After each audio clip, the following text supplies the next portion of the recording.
On today's DNVR Broncos show, we're breaking down, can Bo Nix be the next C.J. Stroud and break into the NFL with an extraordinary season? We're talking to our guy, Brian Baldinger. Plus, Broncos roster moves are happening as we speak. Todd Davis and I are breaking it down starting now.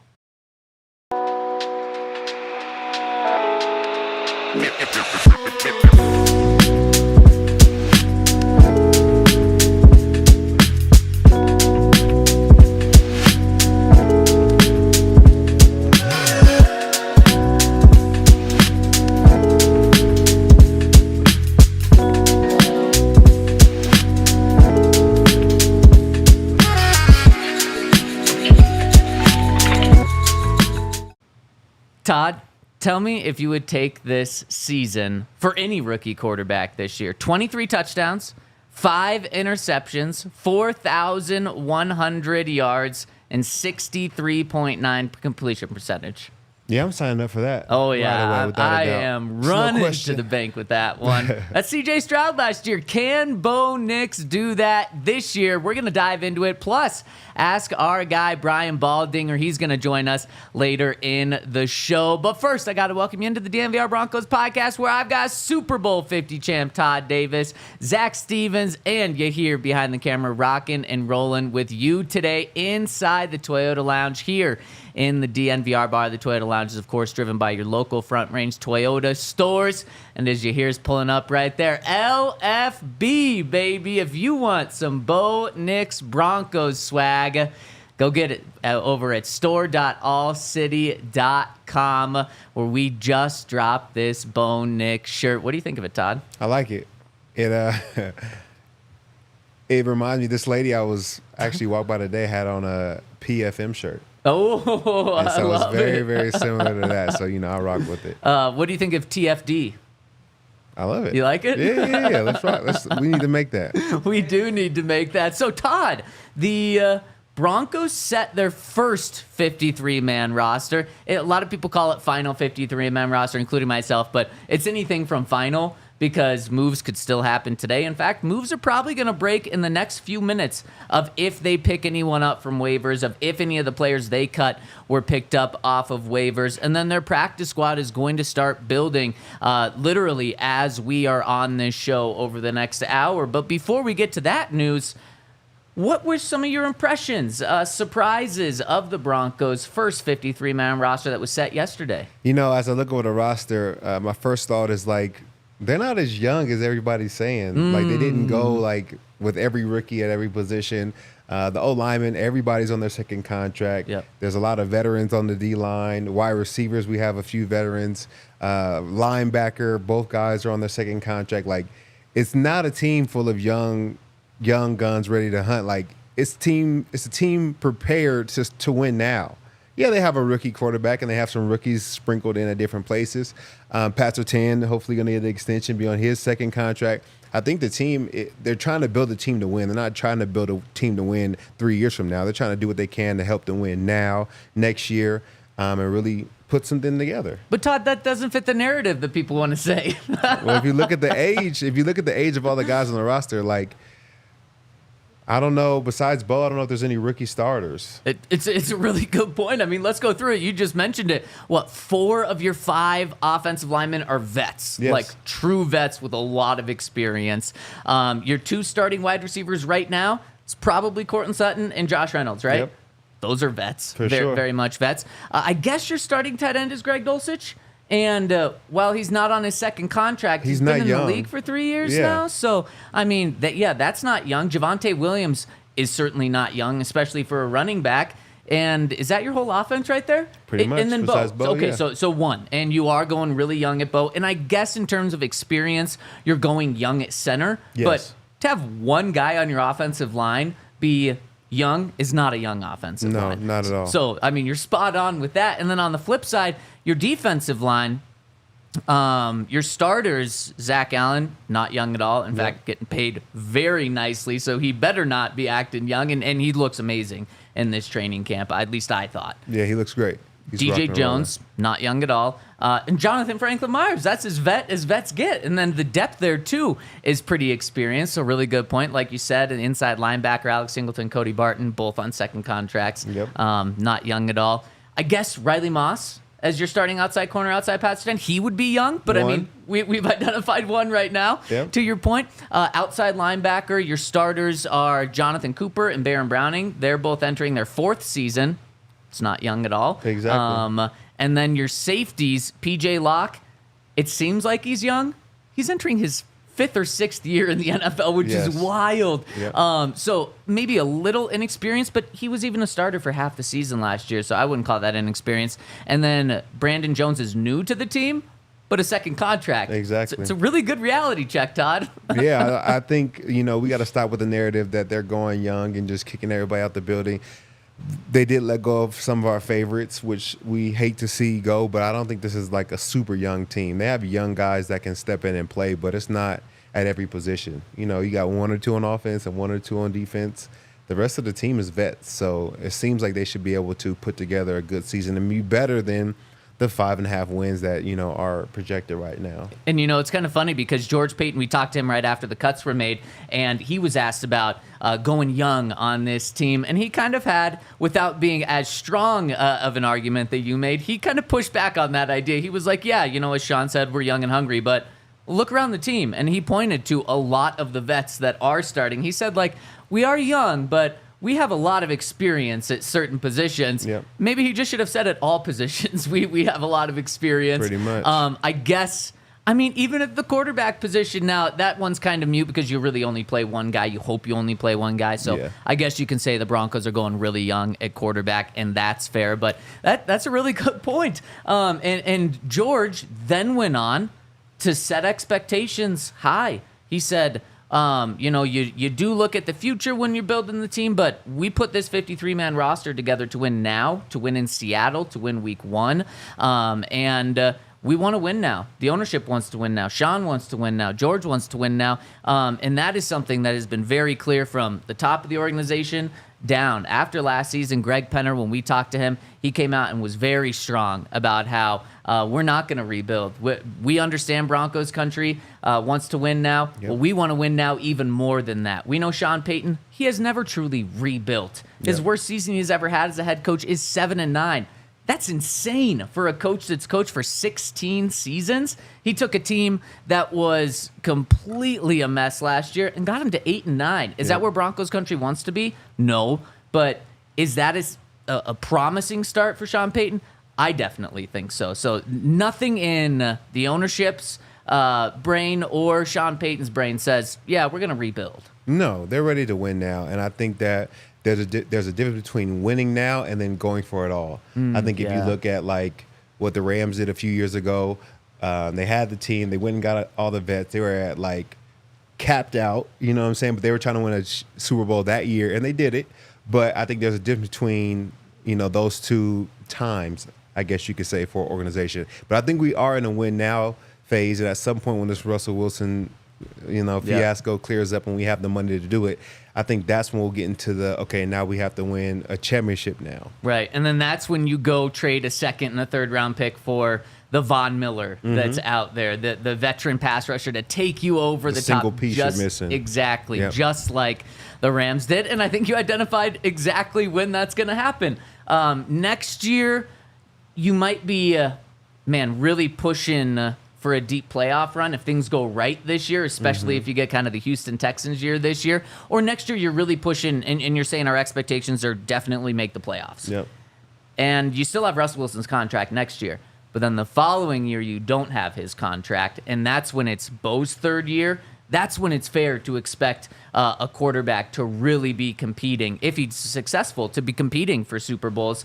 Then you also have an additional $50 million in cap space then. And we know right now, the way Sean and George have built this team is they have, I think, the third most cap space in 2026. So they dump Russell's contract, plus it's a clean slate. They get to make this team how they want it, and they get to choose if they want to keep Garrett Bowles on this team in 2026. Mike McGlinchey, pretty much all these vets that we're talking about, they'll get to choose. Okay, are they part of this next real push when we're going all in? Or do we spend our money on other free agents? And then there is youth with this team, but it's not youth that they're counting on like we just went through with the starters. So does Chris Abrams drain? Does Jonah Ellis? Do those guys step up? Yep. And now those are big pieces moving forward. Yeah, it's a good time to be a Broncos fan. I think overall it's going to be a good couple of years for us. You know, things are looking up.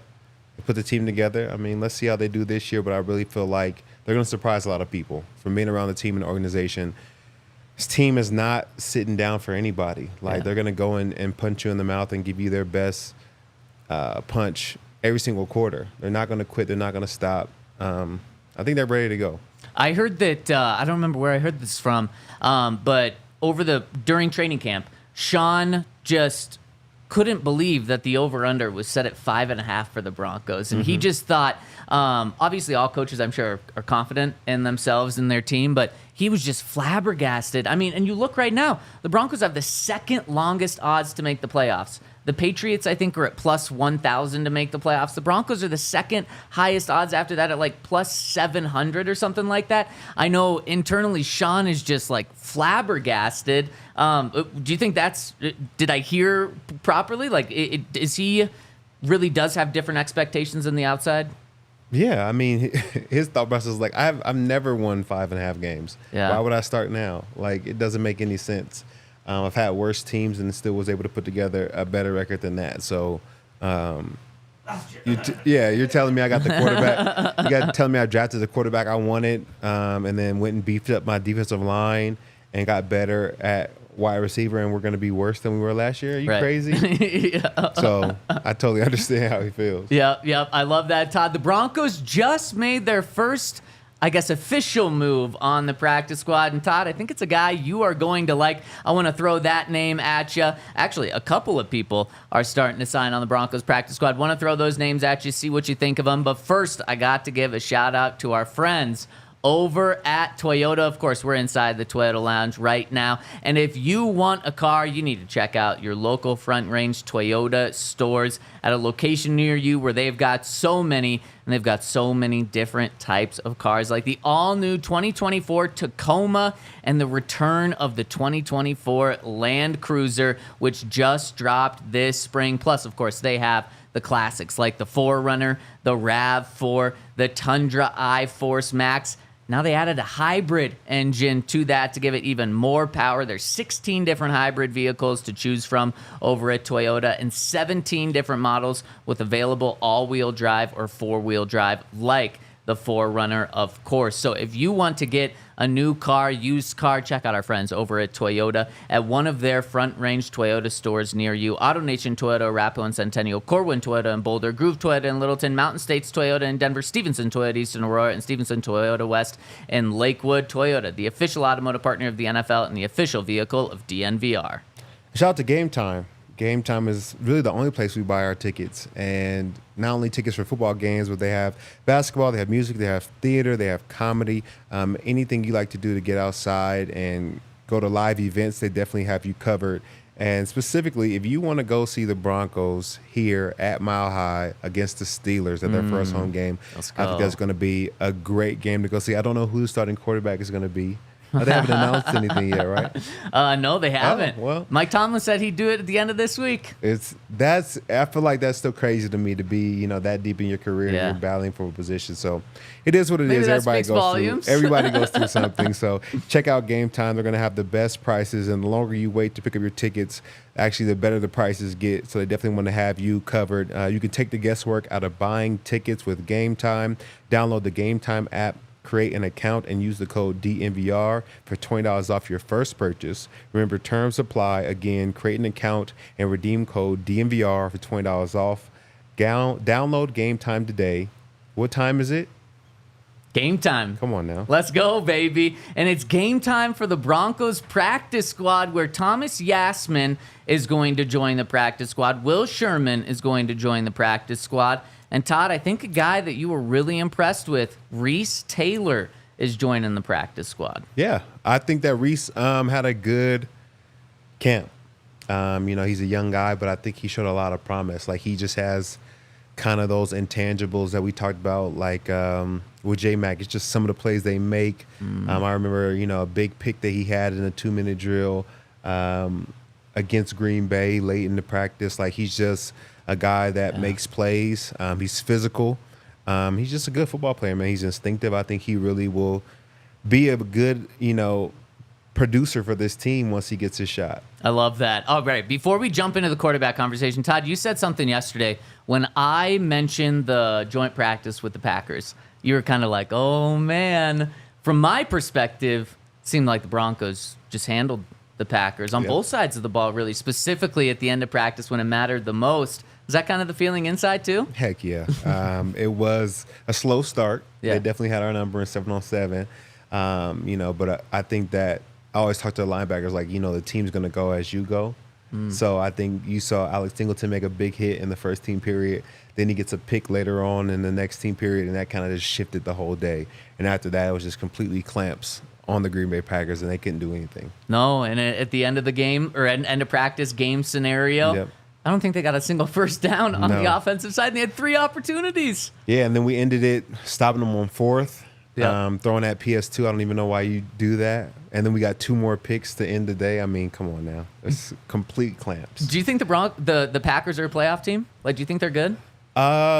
Yeah, I can't say that they're running everything right now, so I won't hold it against them. That's fair. But I do feel like they came to practice. Yeah. I don't think the Broncos weren't running everything either, so I can't say that, like, it was super vanilla, so, that's why we won. I think that it was 2 teams battling, and we came out on top. And see, a lot of people think the Packers are like a dark horse to compete for the Super Bowl this year. And so I just see what the Broncos did. And obviously, I'm not going to hold the game against the Packers because they were truly playing their backups where the Broncos are playing their starters. But in that practice, Jordan Love was out there. Those guys were out there. So I came away feeling like so encouraged with the Broncos because I'm like, I don't know if the Packers are truly a Super Bowl contending team. I do think they're a playoff team, and they better be with the highest paid quarterback in the NFL right now.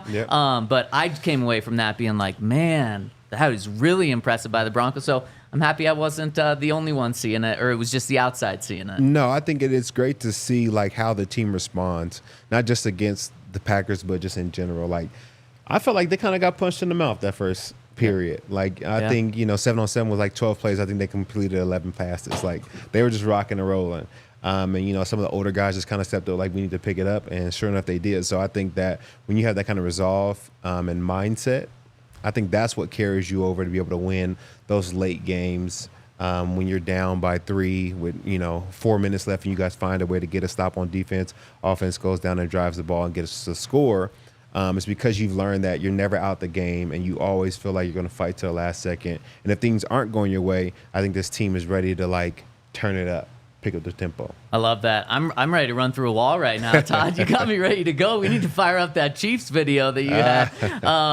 And on the other side of the ball, in that joint practice, specifically at the end of the game or at the end of practice in the game scenario, Jarrett Stidham went down, scored against Packers defense. Bo Nix went down, scored against the Packers defense. And I think everyone's been very impressed with Bo in training camp, but really, I mean, where he's been at his best has been the preseason games. And there was only 2 of them, and he only played about a total of 3 quarters of football. But in those 3 quarters of football, he put up what would have been, I think, 40 points if you would have taken that over in an entire game. He's been incredible in the preseason, and I know it's just the preseason. But you also look, this is a guy who's 24 years old, who's very mature on and off the field, who's played and started more than any game or more games than any player in college football history with 61. He's coming off a season of 45 touchdowns, 3 interceptions, and he's with a coach that seems to, I know, there's this fly, it's brutal. There's this coach that is going to play to his strengths. And so, Todd, I think Broncos Country has started to think very high and put expectations and hopes high for what Bo Nix could do. Let's look at this season. How crazy is it to say Bo Nix could have a C.J. Stroud type of season? And those are the numbers I threw out to you earlier. I think they went 9-8. They made the playoffs, won a playoff game. Maybe we don't go with the wins and playoff wins yet. But 23 touchdowns, 5 interceptions, 4,100 passing yards, and 65% completion. It's crazy, but I also feel like, why not? Like, I don't think there's anything stopping him from doing that. I think if you look at who he is as a player, then also the staff that he has around him, from Lombardi to Sean Payton, I think that he's in a very good position to do that. Davis Webb, I think those are all people that work well with Bo, and their ability to communicate with him, I think, has been top notch. So although, what C.J. Stroud did last year was like, I wouldn't say unheard of, but it almost was. Yeah, like it doesn't happen every day. I don't see a reason why Bo couldn't do it. I agree. And the history says like no. No, the history Absolutely says not. that Caleb Williams isn't going to do what C.J. Stroud did. Like, he's only one of a few that have ever had that type of rookie season.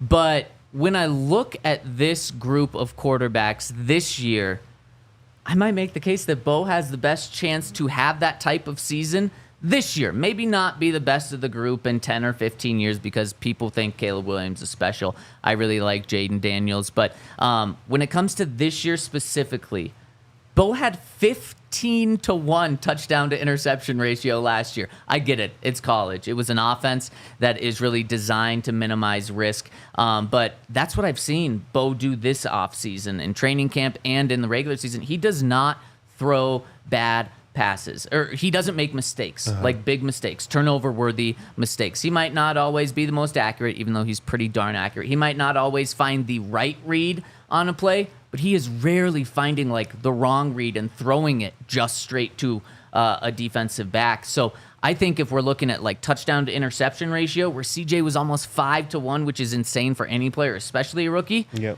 I think Bo has the best chance of the rookies this year to get close to 23 touchdowns and 5 interceptions. I think the numbers right now for Bo, the over-under on his interceptions is 11.5. Todd, I think he'll be half of that. Now, am I not giving NFL defenses enough credit there?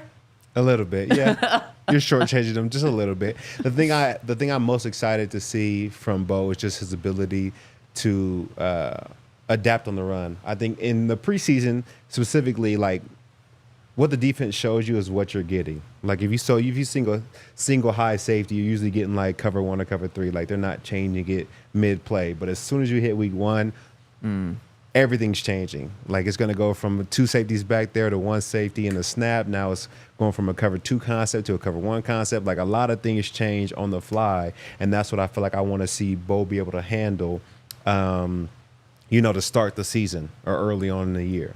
Now, PJ Locke said in the middle of training camp that he was impressed that Bo was playing games with the secondary and being able to look off safeties and trick them one way to another.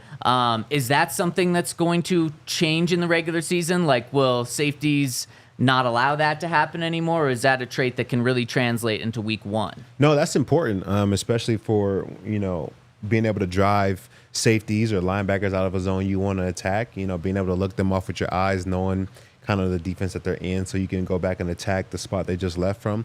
I don't think that'll ever change. So his ability to do that will be crucial, I think, throughout the regular season. Is this reality check from preseason to regular season, is it the most intense at the quarterback position, or is it even all the way around? No, I say it's most intense at the quarterback position because not only is it a learning curve to what you're seeing now, you're actually playing the Myles Garretts and the T.J. Watts, and those guys aren't sitting on the sideline, and now we're game planning for them, okay? And we've always game planned for him to line up on the left side, but now he's in the middle. Okay, what are we checking? Like, how are we adapting? Like, all those things come into play now in the regular season. That's not really happening as much in the preseason. Yeah, that's totally fair. And, man, week 2, T.J. Watt, the guy you mentioned, is in town. And I go back to another thing that Bo has, which I think is going to be very beneficial, especially going up against Chris Jones later in the season. T.J. Watt this year. Of course, you have Max Crosby, and then if any of the Chargers pass rushers are ever healthy, you're going up against those guys too. But the ability to get the ball out quick. Who was it? I think it was Joe Joe Lombardi last week who said that Bo Nix's processing speed might actually be too fast. And he said this unprompted, and I was like, whoa, what? And he said sometimes he's going through his reads too quickly, and he'll move off his first read too fast. So we kind of have to slow him down. But to me, that is like the best thing to work on if you're a coach with the quarterback. Is like, okay, you need to slow down, because typically it's like, no, you need to speed up, because TJ Watt, he's now gonna be in your lap in 2.5 seconds, where in college you had 6 seconds till someone was in your lap. And so typically it's like, no, you need to get it out, and rookies get sacked a lot because of that. Do you think that's gonna translate to regular season, and when these full-time pass rushers are coming at him and elite pass rushers, that he is able to process as quick as he has been in college and in training camp? Yeah, I do think that's going to be good for him. I think that he is going to be able to make the right reads quickly, and I think that's really important as a quarterback. I do understand what Joe is saying, though, because I think sometimes Russell Wilson did that last year, and that was a problem. Yeah. Because, we will see guys come open like a half second right after he took his eyes off of him, instead of being able to see, okay, what zone are they in? This guy's traveling through the zone. He's about to become open. Don't get off of him too quickly. But I do think ultimately that's a better trait to have than a guy that just gets stuck and looks at one guy the whole entire play and doesn't know how to come off their first read. I think he's much better at getting the ball out quickly than a lot of rookie quarterbacks. So I think ultimately it's going to be good for him. So we know that Bo was the 6th quarterback drafted. Yep. A lot of people thought that he should have been picked in the 2nd round or the 3rd round or late 1st round, but the Broncos used that 12th overall pick on him. Todd, I want you to, where does Bo stand in your eyes among this rookie class for having the best rookie season? Don't look any further than just this rookie season, but where do you think he's going to be at the end of this season in terms of the rookie season he had? Obviously, C.J. Stroud blew his class away last year, because then you had Bryce Young, Will Levis, who was in the 2nd round, and then Anthony Richardson, who only played in 4 games. And I think looked okay. It looked pretty good in those games, but it wasn't even close. It was Anthony Richardson, C.J. Stroud just ran away with the rookie class last year. Where do you think Bo is going to be? Well, look at this rookie class. I think it's already starting to get shaken up. So you talk about he's definitely going to have a better season than J.J. McCarthy. Yep. Yeah, that's fair. Sadly, but he's true. Upright. I don't think Penix is going to play, so he's going to be better than Penix. That's a good little out for you. Drake May, I haven't been impressed with. Nope, I agree. agree. So I'm going to go ahead and put him above Drake May. I think the only 2 quarterbacks are Jaden Daniels and Caleb Williams. So he'll definitely be top 3. Yeah. Without a doubt. But I think, if anything, I say he'll be top 2 for sure. I think there's a way to do that. I think Jaden Daniels has talents. I don't know if he has the same supporting cast as far as coaches that Bo Nix does to be successful. So I'm going to put him up there.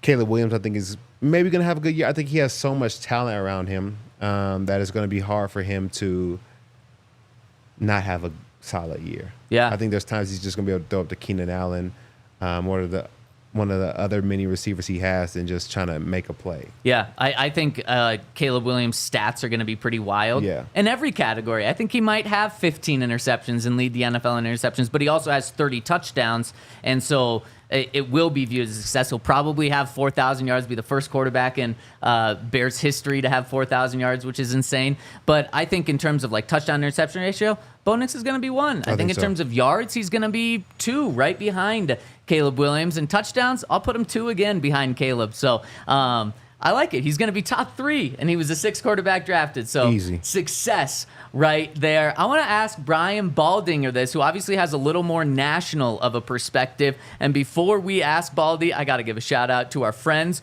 over at UC Health, because they've got their Ready, Set, Co challenge going on right now. And you know what that means. It means they've teamed with Coach Prime, because he wants you to be your healthiest self, and he wants to make Colorado back to its healthiest state in the country. Coach Prime is our Chief Motivation Officer of UC Health's Ready, Set, Co challenge, and the goal is to get Colorado back to its rightful place as the healthiest state and get you as healthy as you can be. And part of the challenge is nutrition. So Nutrition Prime is here to set the tone and get you thinking about choices, little choices about how and what you eat. As Nutrition Prime says, it's about balance in the belly.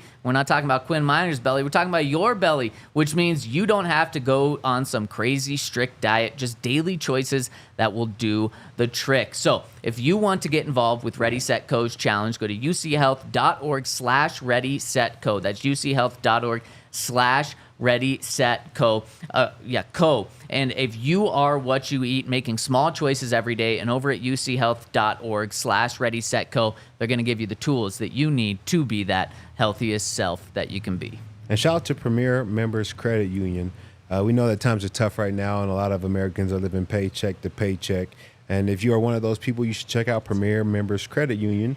They are a financial institution based right here in Colorado. With PMCU, you get local branches, friendly tellers, and the tools you need to save smarter, like the reverse tier money market. It's the account you need to get ahead, stay ahead in this economy. This is an organization that serves the community and the Colorado community in particular. Whatever your goals, they can help. PMCU is all about creating a better banking experience for their community. So why not see what they can do for you? Check out becomepremier.com to learn more. Again, that's becomepremier.com. You can learn more. Boom. I love it. We're going to get our guy Brian Baldinger on in just a second, waiting for him to call in. And the Broncos continue to make some moves on their practice squad. They've also signed undrafted rookie defensive tackle Jordan Miller to the practice squad. So a young guy that they're bringing back on the practice squad. And I mentioned Thomas Yasmin earlier, the tight end from Utah, because he is part of the international players group that the that the NFL has. He doesn't count as a practice squad spot. So the Broncos are actually going to have 17 players on the practice squad. Good business. Yeah. Smart decision. Yep. Yeah. When you entered the league, was it 10? 8 players on the practice squad? I think it was 10.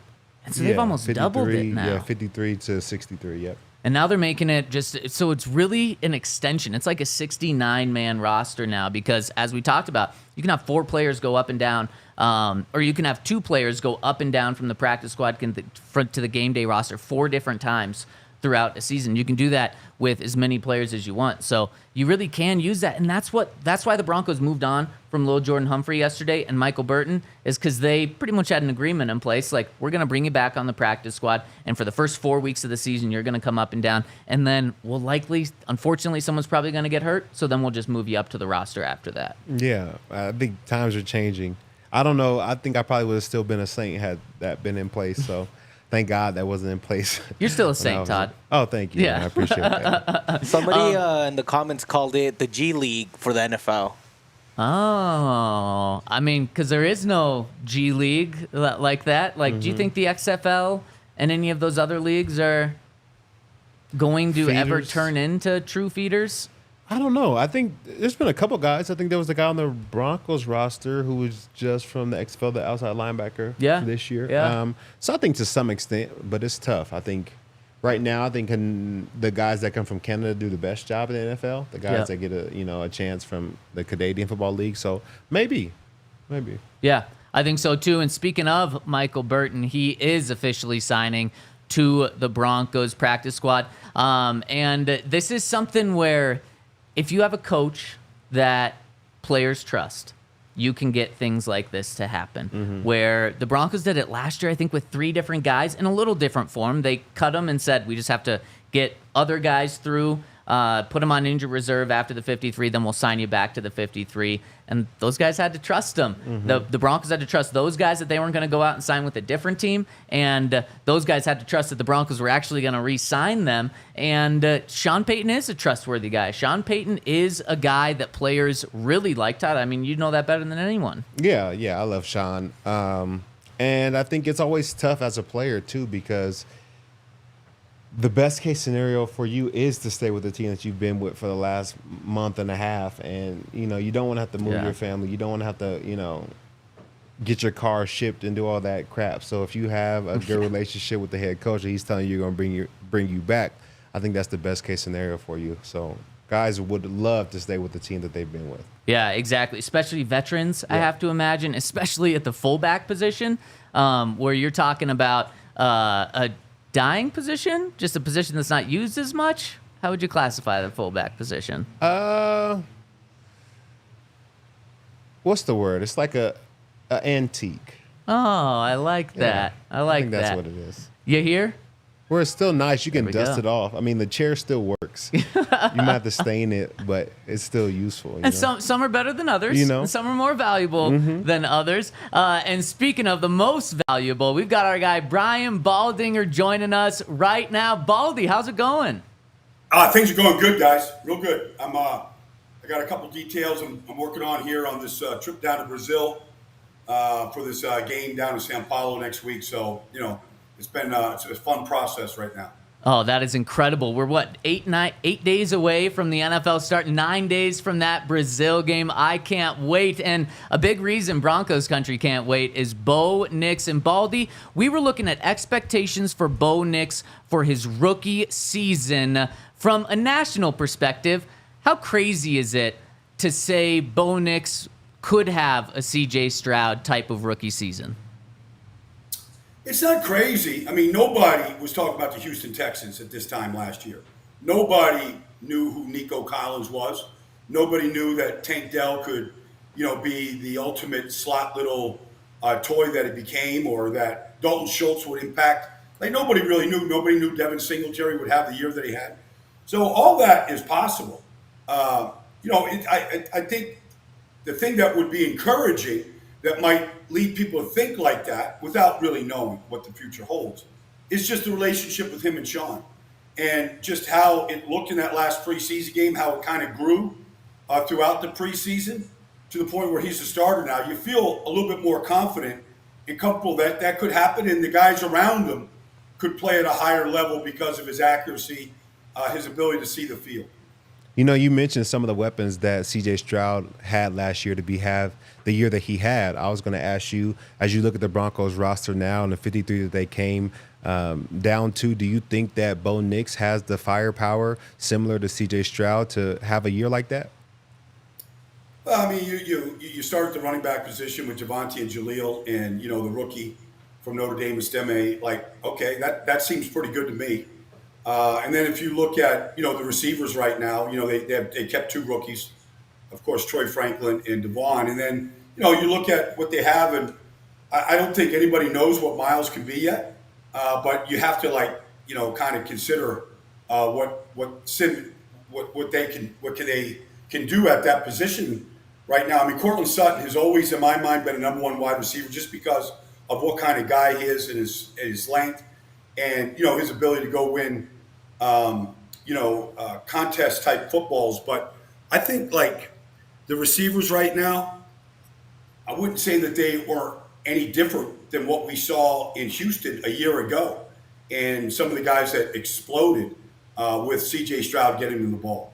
And speaking of receivers, Baldy, probably the biggest surprise and biggest storyline with the Broncos building their 53 roster yesterday was the team moving on from Tim Patrick. Do you think, was that a surprise to you? And how much will that hurt the team or won't hurt the team this year? I was surprised. I really was. For them to keep what they did in that situation right there kind of caught me off guard, especially after what Tim just did coming back from the injury. But for them, really to keep Josh Reynolds over Tim Patrick, I was a little surprised. I'm not knocking Josh Reynolds. I mean, he's been around the league with the Rams and Detroit. But I thought Tim Patrick was a better option personally, but obviously Sean sees him every single day. Marvin Mims, we got to see. But I think, Mims is going to be the returner, presumably, punt returner, kickoff returner. In addition to, a guy that showed promise last year. But I was surprised that Josh Reynolds, I know he was a free agent pickup, but after what Tim Patrick did to come back from that surgery, what he had done in the past, what he did in the preseason, I thought he was a lock to make the team. Yeah, I thought Tim was going to be a member of the team too. I want to move on to the offensive line. I know that you know a lot about the offensive line, and specifically, we kind of knew who 4 out of the 5 starters were, but the center position was up for grabs. Were you surprised the way it shook out, or did you kind of have a feeling that it would work out the way that it did? Well, when Wattenberg started that last game with Bo Nix, I mean, usually you put the starting center with the quarterback. I mean, even if you go out to pregame warmups and everything, who's the quarterback taking the snaps from? It seemed like not that they wanted Wattenberg to win the job, but it seemed like it was his job to lose. And so he's the starting center. We got to see. Maybe Forsythe can be that guy. I don't know. But you're going to find out in the first month whether he can hold down that job or not. Yeah, 100%. I totally agree with you, Baldy. Yesterday, we talked to George Payton after the Broncos built their 53-man roster. And one of the things that he said was Zach Wilson will be a starter in this league someday. Do you think that's going to be the case? Well, I know, look, it's easy to see the arm talent that Zach has. That's not going to change. He's still very young. He still plays far too frenetic. Maybe he did with the Jets. He did in preseason for me. Now, can Sean Payton kind of hone the skills? All right, because I think part of the reason why he is so frenetic and he does take off so much and just plays scattered, I don't know that he really knows what he's looking at. Now, I could be like way off in left field. I would say George and Sean would know far better than me, but I saw it firsthand in New York a lot. I know every Jet fan did too. Like that, if they somehow reel him in, and I don't know how you become a starter because he's not ready to be a starter right now in my mind. Maybe the injuries, if there was injuries to that position this year, he could be. But I don't know how you change the way that you play, see the field better without playing. So George could say he's going to be a starter in this league. Well, how is he going to get there? What's the process? Because I don't think he can sit and watch Bo Nix play this year and end up becoming somebody's going to go, oh, he's the starting quarterback. Right. I want to know what I want to know what George Payton thinks his process is to become a starter, and who's going to give him that opportunity to go challenge for a spot somewhere. So let's talk about the defense a little bit. I know that we talked about early on in the year there were a couple battles. Corner position with Riley Moss, and then also an inside linebacker position with Jonas Griffith and Cody Barton. It seemed like Cody Barton ended up winning the job, and they released Jonas Griffith. How did you feel like their play was, and who did you feel like had the upper hand in that battle? I couldn't really say that one was. I think Cody Barton has a lot more experience, been around this league a lot longer, played a lot more football. Maybe that had a lot to do with it. You kind of obviously look at that off the ball inside linebacker spot as a tandem of guys. I mean, they're, run fits and how they're kind of playing off each other. So, Alex doesn't really come off the field.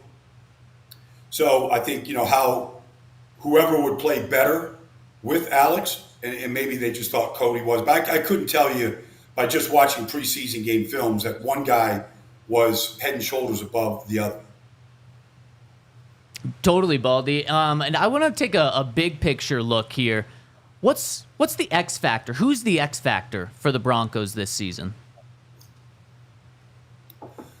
Well, I would say, without being so obvious, I mean, the X factor, I think, really is Sean Payton. Like, I think he's got his guy. He's never had to develop a quarterback before. They drafted quarterbacks in New Orleans, 4 of them during his time. None of them ever became anything. But they were never picked to ever challenge Drew Brees or anything else. Maybe if he got his hands on Mahomes the way he wanted to, maybe, you would be winning championships right now in Denver instead of Kansas City. But I think Sean Payton's the X factor. Like, that's what you're paying him to be. Yeah. He's got his quarterback in there, how he programs Bo, how he builds these play charts and what he's going to do best and how he's going to put him in a position to succeed. Like, I feel like this is Sean having to be at his very best this year with this young protege. I feel like that's the X factor right now. I can't really say any one particular player is, but I feel like, okay, now Sean's got his guy. I mean, he had inherited quarterbacks here. They went through the draft process. They went through the offseason, preseason.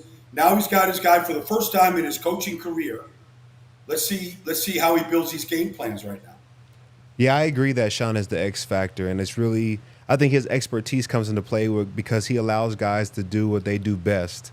And I think you saw it in the preseason, allowing Bo Nix to have a little bit more RPO and check downs and not try to drive the ball downfield. Do you feel like that deep ball threat will come into play at some point during the year, or do you think it's more vanilla for Bo right now as he gets his feet wet? Oh, I think think they're going to have their deep shots built in, of play action. I mean, they're going to take their shots. That's Sean's job is to find. I mean, everybody has them, but the idea is to, when to call them, how to execute them best, all that kind of stuff.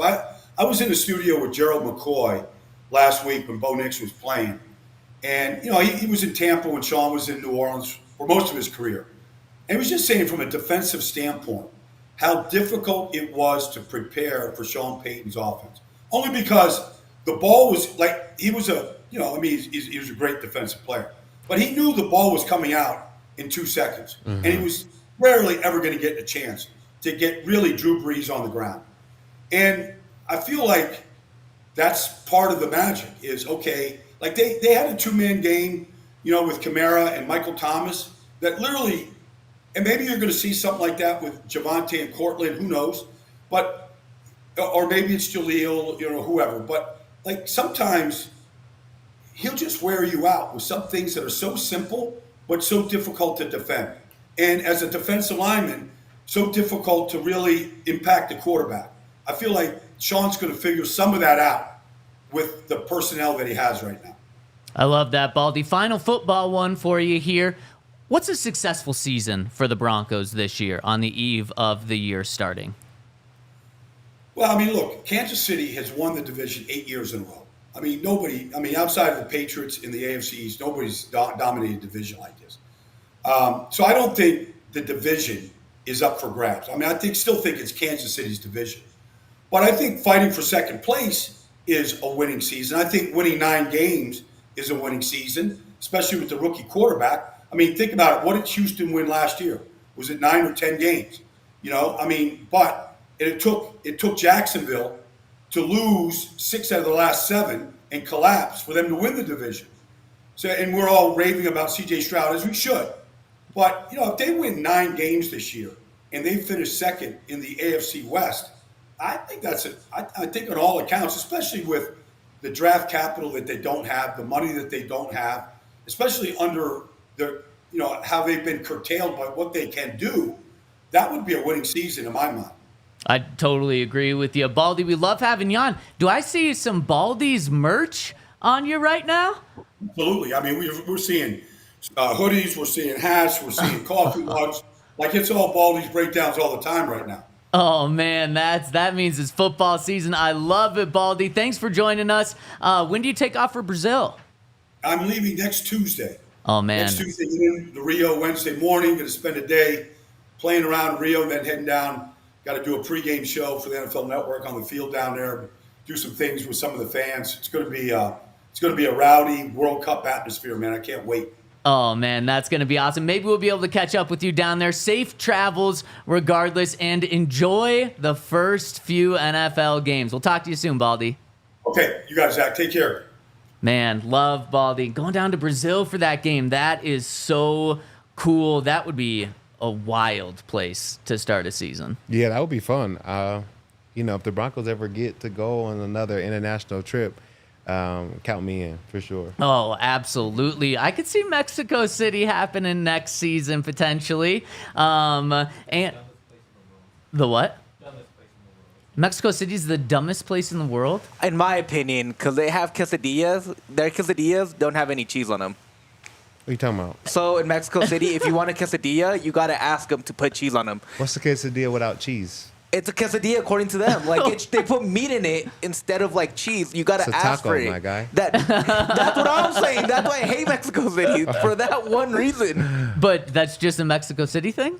Literally just that little pocket, all of Mexico. It's in the word like quesadilla. Right, yeah. And they're the only place that doesn't do it if you don't ask for it. That is wild. And is that the only reason why that's the dumbest place in the world? Literally only. I like that. Yeah, I mean, cheese should be in a quesadilla. I can agree with that. I also think that you should head over to our friends over at Bet365 and use the code DNVR365 when you sign up. It's the Packers and the Eagles next week in Brazil for that first game. Todd, who do you think's going to win that? Packers and Eagles. Eagles, yeah, after seeing them, and they are the favorites over at Bet365. And if you want to get in on the action, scan the QR code on our screen or go download the Bet365 app now and use that code DNVR365 because when you use that code DNVR365, you're going to get either one of two options, a bet and get offer, and place a bet of $5 or more and get $150 in bonus bets, or you get a first bet safety net offer of up to $1,000. If your qualifying bet loses, you'll get that amount matched in refunds and bonus bets. So use that code DNVR365 over at Bet365 to get those offers. And of course, you must be 21 and older, physically located in Colorado. Please gamble responsibly. If you or someone you know has a gambling problem, once help, call or text 1-800-GAMBLER. And shout out to Red Hawk Roofing. They've been our sponsors for a long time, and it's because they're the best in the business. And I'm doing some home renovations right now, and the roof is the most important part of the structure. So if you don't have a good roof, probably won't have a good home. So it's always important to take care of your roof. And Red Hawk Roofing is the best because they use quality materials. They have decades of experience. They have a quick response time. And they have a free, no obligation roof and property inspection. Also, a free in-depth photo reports for all inspections.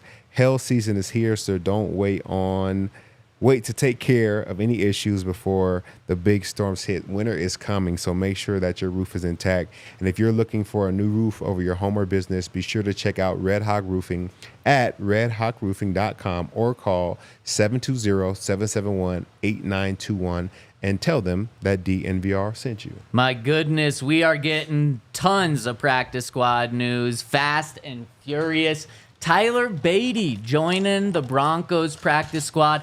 Todd, he was arguably better than Blake Watson. I get Blake Watson's an undrafted free agent. He was the second highest paid undrafted free agent, so he might have been picked up by another team. But I really think in terms of like who is better for week one this year, would have been Tyler Badie. So I think it's great to get him to the practice squad. Yeah, I think they have some good backs, man. It's very interesting to see because I think running back is the one position in the NFL where like everybody's talented at it. You know, and sometimes it's just a matter of getting the guy in the right system at the right time with the right blockers, and then he's able to become a Eckler out of nowhere, you know, so it's going to be good. Yeah, I totally agree. And again, Blake Watson, they've got a lot of talented backs on their roster. They're bringing the only draft pick that didn't make the team, they're bringing back to the practice squad. Nick Arguello, the offensive lineman, rookie, 7th-round pick. Yesterday, George Payton said the reason he didn't make the roster is he just didn't get enough opportunity. He didn't have enough reps. So I also didn't think that they were too worried about losing him. So move on from him, but now he's back. So you keep the entire you can keep the entire draft class on your roster, plus 3 undrafted free agent rookies make the team this year, and then a bunch more are going to make the practice squad. David Sills, who might have had the most production in training camp, he's coming back, and he's just a guy, you throw him the ball, he's going to catch it. Yeah, he's one of those, like, different athletes. I don't know what it is about Sills. I just feel like, you know, you walk down the street, you don't even think that guy plays football. Yeah. Like, you really don't. But then he gets out there, and he's going to catch every ball you throw his way. He's going to find a way to get open. He just makes plays. So it's crazy. I think I was talking to Stroud. Was it Stroud?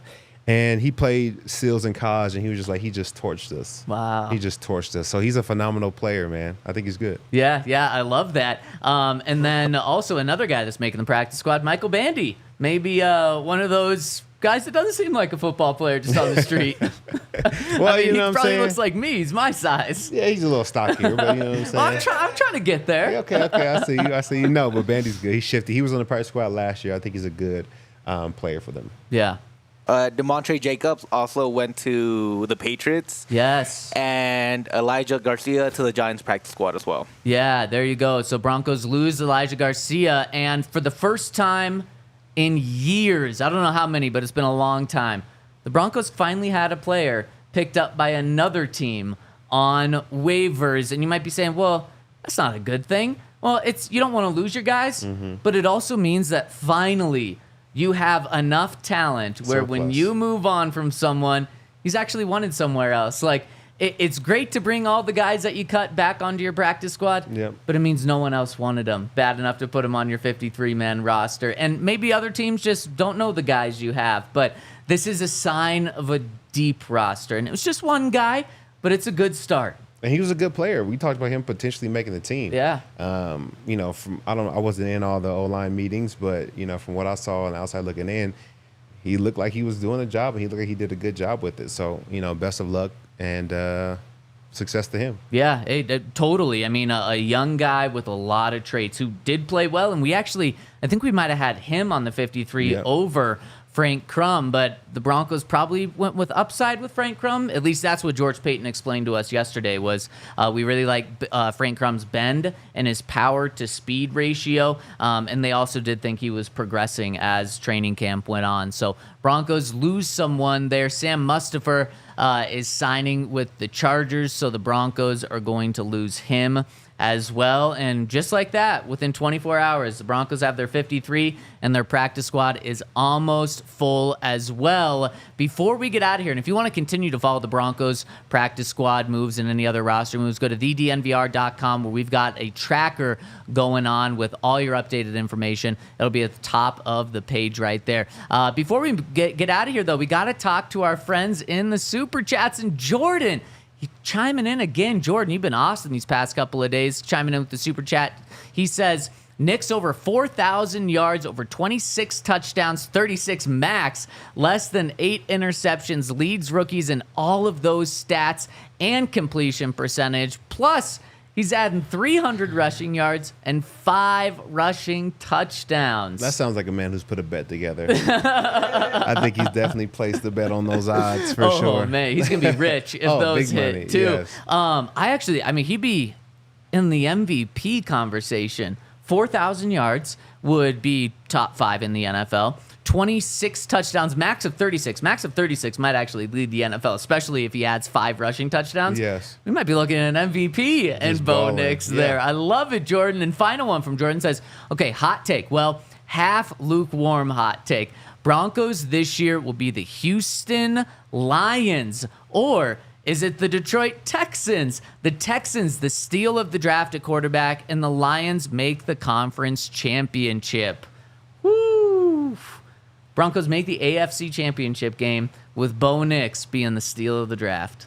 That would be crazy. That would be absolutely crazy. That would be wild. I hope that's what we're talking about in 5-6 months from now? Mm-hmm. That would be awesome. But we're going to be here every step of the way. Because we did 2 shows yesterday, the Broncos really only having their full real practice of the week today. There might be some news tomorrow, so stay tuned. But for the most part, we're done for the week. We're going to take a little long weekend here before the season really ramps up next week, and we're taking no off days. So we won't be here tomorrow, Friday, Saturday, Sunday. We'll be back. Actually, I think we're taking Labor Day off, too, because we're going to be working next Friday as well. I picked the right week to come back. Yeah, you certainly did. Welcome back. This is your new work week. So we'll be back next Tuesday, unless any news breaks. I'm just throwing that out there. There might be a little something that gets Broncos fans excited and fired up. So subscribe, hit the alert button so you know when we're going live. If there's any fun, exciting news that might happen, and that might be the case. So stay tuned. Thank you all so much for joining us over a crazy 24 hours. It's been a blast. We've had 3 shows within 24 hours. And we're excited to get back into game week next week. Everyone have a great Labor Day weekend. We'll see you on the other side. We all silly like the mayor.